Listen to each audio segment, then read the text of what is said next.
यही कोशिश है और आप लोगों ने भी देखा होगा कि जिस तीव्र गति से हम लोग कार्य कर रहे हैं, चाहे एयरपोर्ट के विषय में हो, चाहे एलिवेटेड रोड के विषय में हो, चाहे बाड़ा के मल्टी लेवल कार पार्किंग की बात हो, चाहे हमारे चंबल की पानी की योजना की भी बात हो।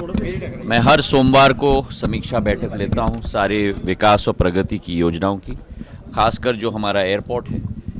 हमारी कोशिश यही है कि एक नया कीर्तिमान भारत के इतिहास में हम लोग स्थापित करें। इस एयरपोर्ट का शिलान्यास 16 अक्टूबर 2022 को गृह मंत्री जी के द्वारा हुआ था। साधारण तौर पर देश में इस स्तर का एयरपोर्ट करीब 2.5 से 3 साल लगते हैं उसके निर्माण कार्य के लिए, और हमारा लक्ष्य यही है कि एक नया कीर्तिमान हम लोग स्थापित करें।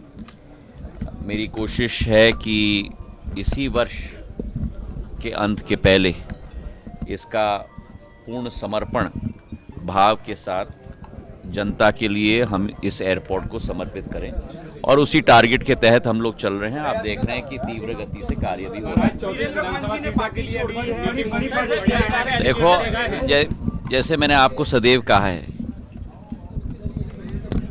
चुनाव के माहौल में आवागमन चलती रहती है। जो परिवर्तन हमने मध्य प्रदेश के इतिहास में केवल एक बार पहले, जब मेरी आजियम्मा ने सीख सिखाया था बीपी मिश्रा जी की सरकार को,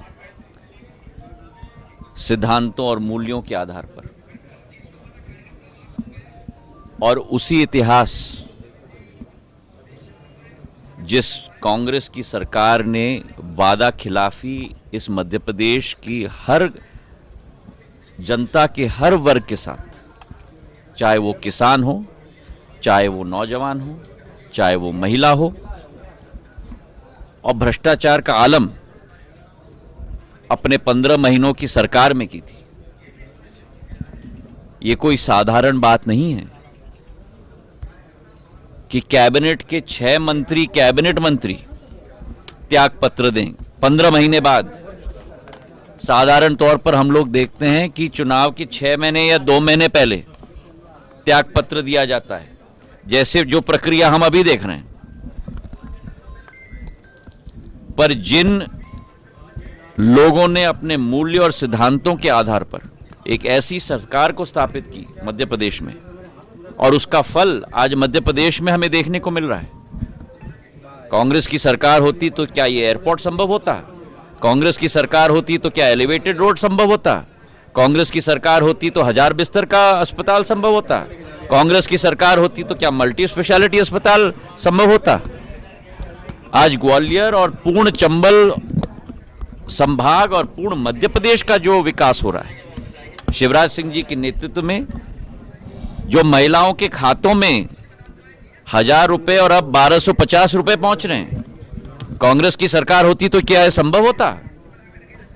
वादा देना बहुत आसान है, पर उस पर खरा उतरना बड़ा मुश्किल है।